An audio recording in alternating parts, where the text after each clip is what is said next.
Coucou tout le monde, bienvenue sur la chaîne de Chuck Nonos, je suis ravie de vous retrouver aujourd'hui pour une nouvelle vidéo. Et attention, c'est THE vidéo, celle que vous m'avez demandé de nombreuses fois, que je vous ai dit que j'allais tourner depuis super longtemps.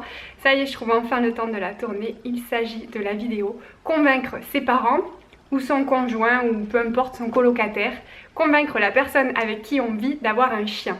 Donc j'espère vraiment que ça vous aidera à convaincre la personne que vous souhaitez convaincre à avoir un chien. Si c'est le cas, n'hésitez pas à me le dire en commentaire, je serais ravie d'avoir pu vous aider. Cette vidéo va s'axer un petit peu comme si vous étiez un vendeur, que vous devez vendre le concept d'avoir un chien, de convaincre la personne que vous avez en face de vous d'avoir un chien. On va préparer cet entretien comme un entretien de vente. Donc première étape, on va préparer le terrain. Préparer le terrain, ça veut dire réfléchir en amont.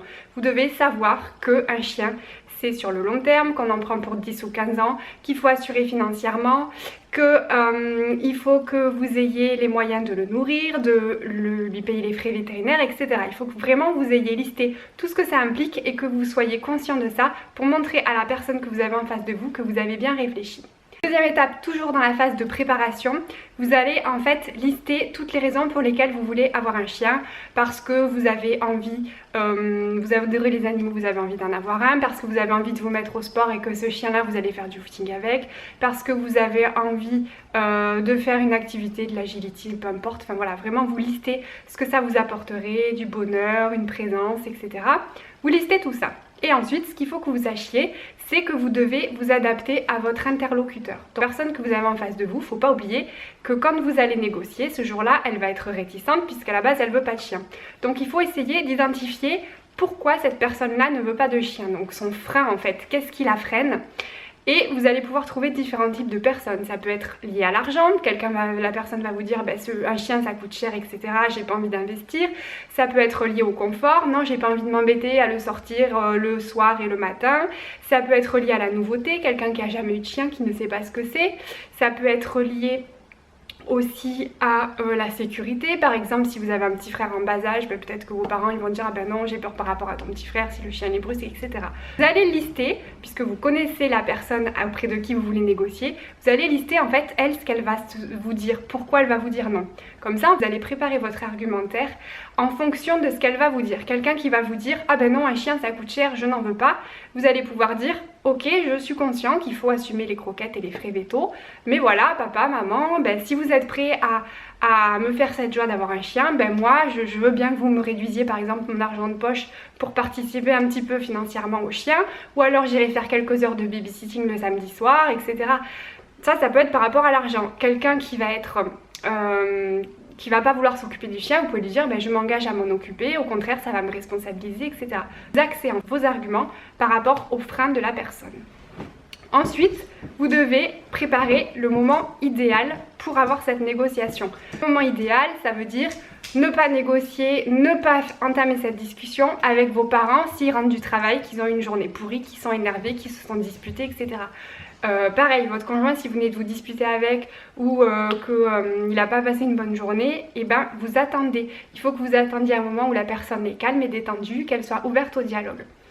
Ensuite, le jour de la négociation. Quand vous avez donc identifié le jour propice, le jour idéal, le jour où vous pensez que ça va être le jour où on va vous dire oui, il faut que vous gardiez votre calme en toutes circonstances. N'oubliez pas que la personne en face de vous ne veut pas de chien, qu'elle va être réticente. Donc il ne faut pas que vous braquiez, il faut que vous la rassuriez, que vous montriez, que vous entendez ses objections. Oui, je comprends que tu puisses avoir peur, que je ne m'occupe pas du chien, mais au contraire, voilà, maintenant je deviens ado, j'ai besoin de me responsabiliser. Avoir un chien, ça va montrer par exemple que tu me fais confiance et que tu as envie que je grandisse et que je m'investisse dans des responsabilités, voilà, etc. Enfin blablabla, vous négociez, vous savez très bien ce qu'il faut faire. Ensuite, vous trouvez le moment propice, vous gardez votre calme, vous rassurez la personne en face de vous par rapport à ses freins propres, donc que ça soit, on a dit, l'argent, le confort, etc., la nouveauté. Et ce qui est important, c'est également d'essayer de répondre aux objections. Donc, la personne qui va vous dire, voilà, ça coûte trop cher, etc., vous essayez de le rassurer, mais vous essayez de savoir pourquoi. Par exemple, ça coûte trop cher par rapport à quoi? Par rapport au budget qu'on a pour la maison, etc. Il va falloir s'en occuper, mais par rapport à quoi ça te déplaît? Au contraire, on pourra faire des balades ensemble, on pourra partager un moment, etc. Vraiment, vous devez en fait creuser un petit peu dans ce qui dérange la personne en face de vous. Troisième chose importante, le jour de la négociation, il faut que vous montriez que vous soyez prêt à prendre des responsabilités et à filer droit. Vous allez vous engager sur le long terme, il faut que la personne qui est en face de vous ait confiance en vous, qu'elle sache que derrière vous allez assurer, parce que c'est pas le tout de dire ta pipo, je vais le sortir, je vais donner mon argent de poche, etc. et après on le fait pas. Non, c'est une responsabilité, il faut que la personne en face ait confiance et qu'elle sache que vous êtes fiable. Autre chose importante, c'est de laisser réfléchir la personne. Vous doutez bien que prendre un chien, c'est une décision hyper importante, ça a une durée de vie longue, etc.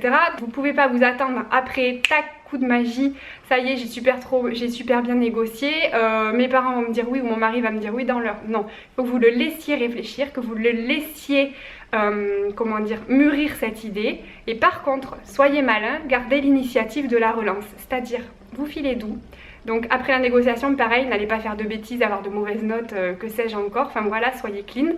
Et vous gardez l'initiative de la relance, ça veut dire quoi? Ça veut dire que 15 jours après, 10 jours après, pareil, vous cherchez le moment propice et vous dites alors, est-ce que tu as réfléchi à mon idée? J'espère que tu as vraiment compris que j'avais besoin d'avoir un chien parce que ça va me rendre heureux, parce que ça va me motiver à faire du sport, parce que si, parce que ça. Et j'espère vraiment que tu as compris que c'était important pour moi et que est-ce que tu es prêt à ce qu'on en reparle, etc. De cette manière-là, la personne en face de vous ne va pas se sentir braquée, elle va voir qu'elle a son libre arbitre, que la décision va venir d'elle et comme ça, j'espère qu'elle vous dira un grand oui. Voilà, c'est la fin de cette vidéo, n'hésitez pas à la partager, à la liker, à la commenter. Vous avez la liste en barre d'infos de tous nos réseaux sociaux, j'espère vraiment que cette vidéo vous aura aidé. À la prochaine, ciao ciao!